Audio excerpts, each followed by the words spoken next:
Maintenance cost हा एक खूप जिव्हाळ्याचा विषय सगळ्यांचा.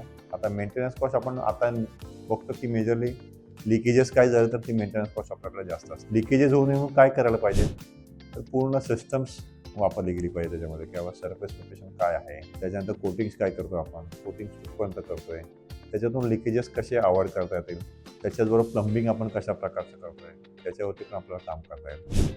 सगळ्यात मोठी मेंटेनन्स कॉस्ट त्यावेळेस येते ज्यावेळेस आपल्याला जाणवतं की स्ट्रक्चर फेल्युअर होतंय. स्ट्रक्चर फेल्युअर कधी जाणवतात, ज्यावेळेस त्याची स्ट्रेंथ कमी होते. स्ट्रेंथ का कमी होते, कारण सिमेंटची स्ट्रेंथ जी किंवा कॉन्क्रीटची स्ट्रेंथ यायला अचीव्ह करायला पाहिजे ते अचीव्ह नाही झाले. मग असे काही प्रोडक्ट्स आहेत का जे केमिकल किंवा कन्स्ट्रक्शनची स्ट्रेंथ लॉंग टर्ममध्ये वाढवतात? येस, असे काही प्रोडक्ट्स आहेत ते तुमच्या कॉन्क्रीटची स्ट्रेंथ पुढे जाऊन पण लाईफ टाईममध्ये वाढवत राहतात आणि स्ट्रेंथ गेन होत राहते. त्यामुळे तुमच्या प्रोजेक्टची लाईफ वाढते. असे प्रोडक्ट्स आपल्याकडे अवेलेबल आहेत आणि असे सिस्टम्स आपण डिझाईन करतो की जे आपल्या प्रोजेक्टच्या मेंटेनन्स कॉस्ट कमी करू शकतात. मेंटेनन्स कॉस्ट फक्त लिकेजेस नाही तर बऱ्याच पद्धतीचे असे त्या सगळ्या आपण कॉस्ट नक्कीच कमी करू शकतो.